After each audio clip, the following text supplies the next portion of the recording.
was some news yesterday that you might have heard of. And it's interesting when you look at the Tampa Bay Times, the TampaBay.com is their website. They're just kind of worried right now. They're like already sad that probably one of the best pieces of their defensive coaching unit is gone in terms of Kacy Rodgers. He's coming to the Detroit Lions, accepted the same position that Terrell Williams had. But they're also having to write the article that a name that we also know in Larry Foote is scheduled to interview Foote with the Lions as well. So, you know what? There were some decent things that I liked about the Tampa Bay defense, especially when they came here to Ford Field.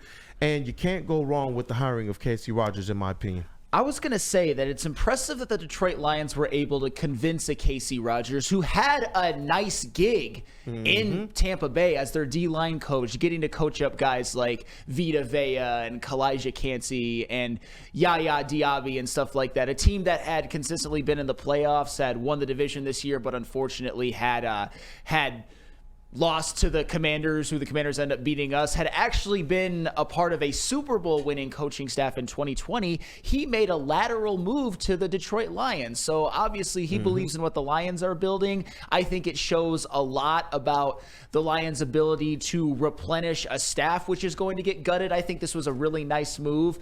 Obviously, we don't know what Kacy Rodgers is going to do here, but all we have to really go off of is resume. And this is something that the Woodward socials posted. In 6 seasons with Tampa Bay, the Buccaneers finished second in sacks overall, first in yards allowed per carry, and third in touchdowns allowed. That's very impressive. Yeah. Let's look at the 2020 season. And again, I'm just giving you Kacy Rodgers' resume because that's what we have to go off of right now, in which they won a Super Bowl. The Buccaneers were 4th in the NFL in sacks, and they were 1st in the NFL in rushing yards allowed per game. Extremely impressive. He got to coach up guys like Jason Pierre-Paul and Shaq Barrett and Ndamukong Suh, who was a veteran at the time, but still very, very productive. And I mentioned the guys like Yaya Diaby, Kacy, Vita Vea. And also, one thing that's notable about Kacy Rodgers is he was once a defensive coordinator for the New York Jets.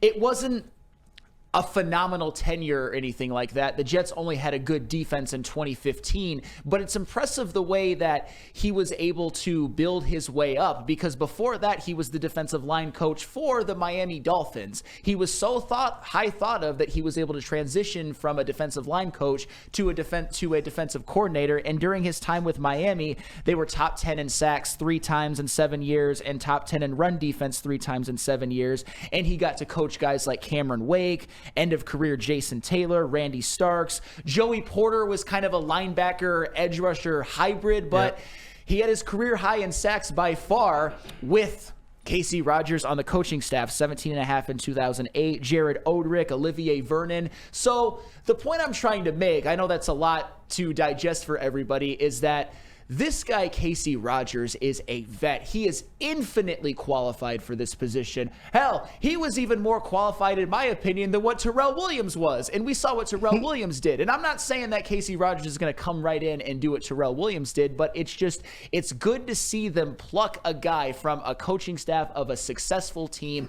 a team that had a good defense, and put him on the Detroit Lions. Because if I'm Kacy Rodgers, who doesn't want to coach Aiden Hutchinson? Who doesn't want to coach Ali McNeil? Who doesn't want to coach DJ Reader? It's a great opportunity, and I think the fact that we got somebody like this with an impeccable resume makes it so that we have to talk about it. And when you think about where the Detroit Lions are headed in this draft, I'm sure that there's going to be some stud defensive end or somebody to coach up here. And when you're talking about going and getting somebody who has at least a better resume stat-wise than Terrell Williams, or at least as comparable, this is a great hire. And you know what this does for me as well? It's something that we've all consistently stated, that the feelings that we had initially with Ben Johnson, a lot of that was conflated with the fact that the Lions had just lost a heartbreaker at their home. A lot of people's expectations dashed despite the injuries. We at least thought we were going to get the 2 playoff wins. And then Ben Johnson, Aaron Glenn, we know that these guys are going to leave. We start hearing other reports. He goes to the Bears. But when you settle this thing down, this was still always about the belief in Dan Campbell. And him as a elite manager in this league, that's what I think his superpower is the ability to go and put together these staffs that we've seen him do consistently. When it's time to make a move, he makes a move. People who were worried about what would happen if a Ben Johnson leaves and all this, or an Aaron Glenn leaves, like, guys, they got here because of Dan Campbell. And when you look at not just the resume of a Kacy Rodgers, but also the relationships, is when you get to the fact that he and Dan Campbell spent 5 years with the Dolphins, and when Campbell was a player with the Dallas Cowboys, Kacy was a coach for the Cowboys from the years 2003 to 2005. So it's just like, you know what? He knows Dan Campbell. This is a testament to that, because when we start to wonder, well, you know what? You just had some pretty good success down here in Tampa Bay, where the weather is quite nice too. Yeah. What are these differences? And I do believe stuff like the Detroit Lions defensive line and ability to be all-time great, that comes into play. You got Aiden Hutchinson there. But when you start to peel back the layers, all roads lead back to Dan Campbell, who was even brought in here before the GM. And so I do believe that who Dan Campbell is, not just as a coach, but also as a leader of men, as a manager, and who he's been to other people, these things continue to pay dividends for the Detroit Lions, and they should make people feel comfortable about the long-term outlook for this team. That was great information you brought about their history together and how they coached together in Miami, and how Kacy Rodgers was a coach with the Cowboys when Dan Campbell played, because that stuff matters. Like the relationships you build with people, and because coaches, players, they usually go on many stops among their journey as they work their way up, as they go along through their NFL careers. And it's the people you meet, the people that you build relationships with, that you know can coach, that go on like Kacy Rodgers did and like Dan Campbell did to do great things separate from each other. And that's one of the great things about Dan Campbell. You mentioned it. He knows how to build relationships. I think his superpower as a head coach, and I know people. Well, I'm intrigued. I know people got on me a little bit for this, because yes, Dan Campbell does know offense, and he did have a part in why this offense was so successful. But I think his superpower as a head coach is to be that CEO, to allow the guys like the Ben Johnsons of the world and the Terrell Williamses and the Aaron Glenns and hopefully Kacy Rodgers moving forward to thrive, to be that leader, to be somebody that you trust on game day to make the right decisions. And of course, as I said before, have his hands in the offense as well, because as we know, Dan Campbell was a tight end and a tight ends coach, and once an interim coach before he ever became the Detroit Lions coach. But Dan Campbell, he is a leader. He is a great game manager, and he knows how to eye talent and eye the right people for the jobs. And I think this Kacy Rodgers, the fact that Kacy Rodgers was willing to make that move, is a testament to Dan Campbell and this organization. Conversation and how this coaching hire impacts a little bit of this defensive line. Obviously, time will tell, but at least be what Terrell Williams was, or better. And I look forward to whatever the defensive coordinator, who that pick is going to be, if it's a Larry Foote, and what that role plays as well. Obviously, when you talk about cohesion within your coaches, if you bring your Larry Foote here from Tampa Bay, you really got some cohesion and chemistry already between he and Kacy Rodgers and how they work together. But there's a couple people in here, Flannel. They heard our superpowers for Dan Campbell. Yes. Chat fam, if you got any more superpowers for Dan Campbell, let us know. Whether they're funny, right answers, wrong answers, all of the above, let us know. But Big CP said Dan Campbell is a true chess master of people.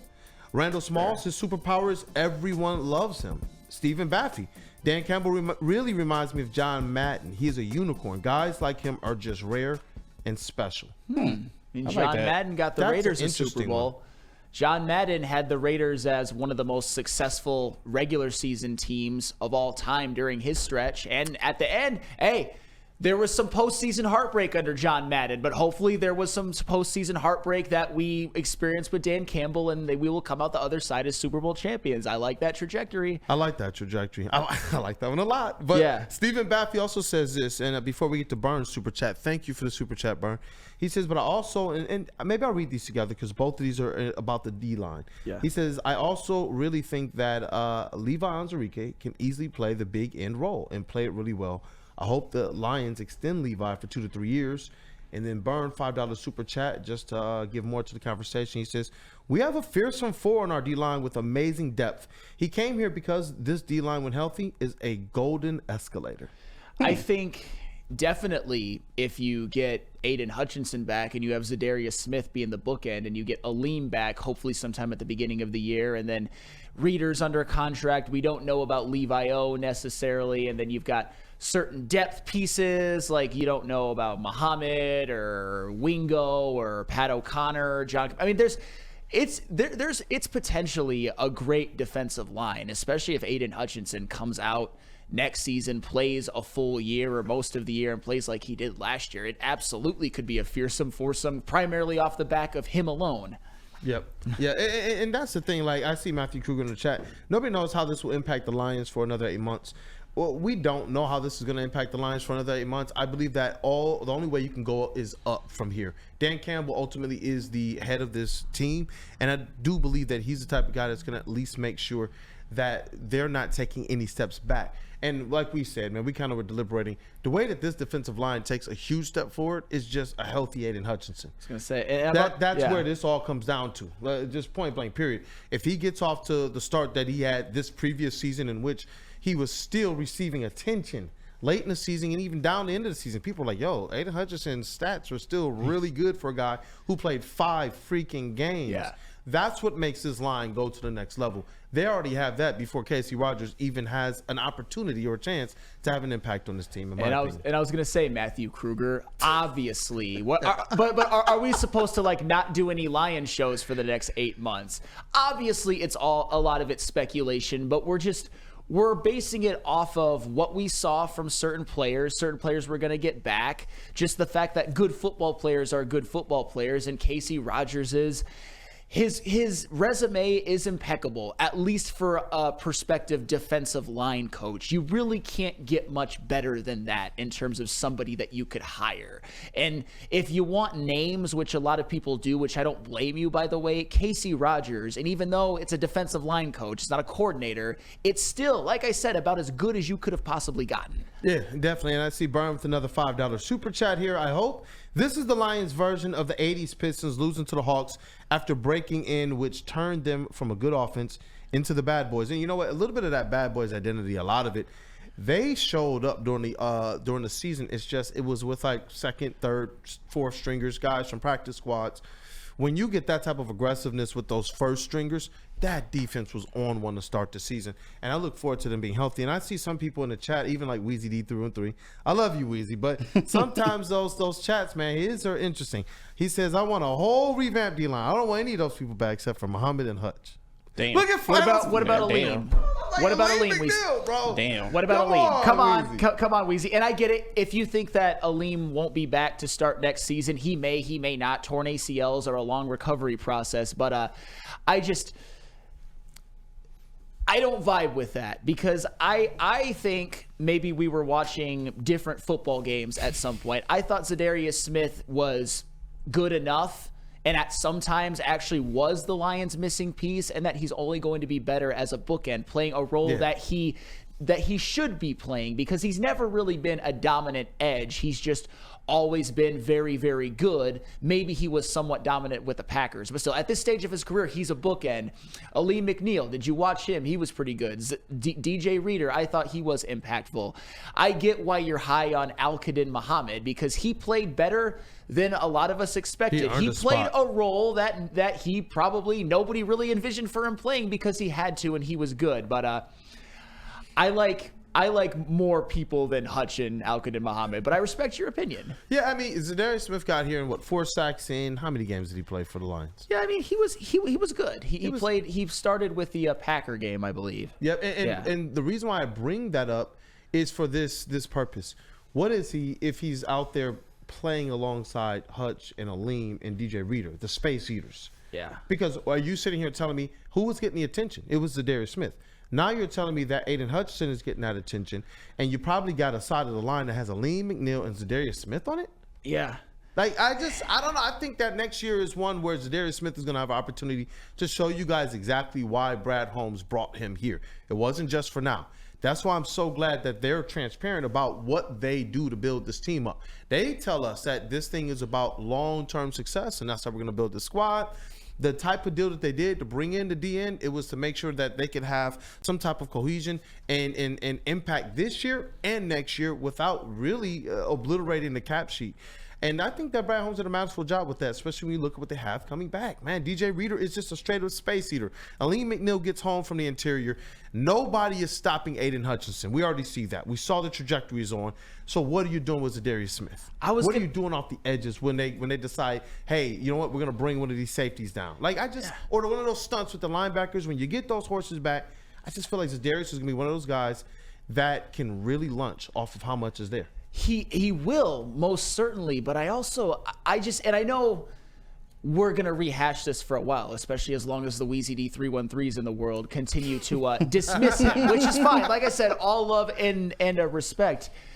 I don't know if you win the Packer game at Ford Field without him. I don't know if you win the Bears game at Ford Field without him. He made plays in those games. I understand that during a stretch, he had a little bit of a sack embargo, but that's because he was all that they had, man. Once Aleem went down, it was just him and, you had Reader and to me, Muhammad, I'm going to use a phrase that WeezyD 313 says about Zadarius Smith. That guy is a jag, with all due respect. With all due respect, Al-Qadim Muhammad is a jag, but I think before the season, we thought of him as like a practice squad guy. He graduated to a jag. But Zadarius Smith, I just think he's going to be big for them next year if they keep him, which why wouldn't they? He's under contract. Yeah, I definitely do, man. And that's where I'm also excited about whatever impact Kacy Rodgers can have.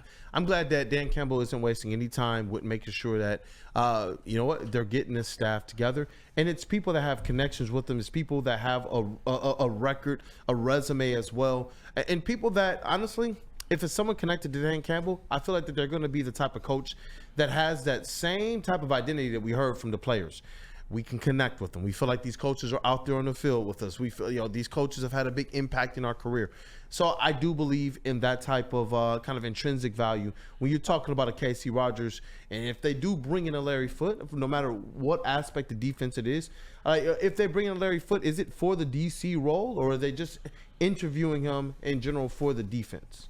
I mean, we'll see. Wherever they fit him. I think if he's interviewing for the DC, that's it's probably going to be that or nothing. But we'll see. I mean, this is for probably another show to really break down what Larry Foote could bring. But as of right now, I'm just happy that the Lions made a hire for somebody who had an impeccable resume, a linear lateral movement from the Tampa Bay Buccaneers to the Detroit Lions, and Kacy Rodgers. And I know Kacy Rodgers, he's worked with some great ones over the years. I mentioned their names earlier, and I think he probably has the best of them all waiting for him when he gets to Detroit, and that, of course, is Mr. Aiden Hutchinson. Yeah, definitely. You know what? Let's get to the next segment. Let's definitely get to the next segment because I know we got still this kind of SOL mentality that we got to talk about. Cade Cunningham, the All-Star starters were revealed, and there was a lot more discourse about the fact that people thought that he was even snubbed. The way that this stuff goes,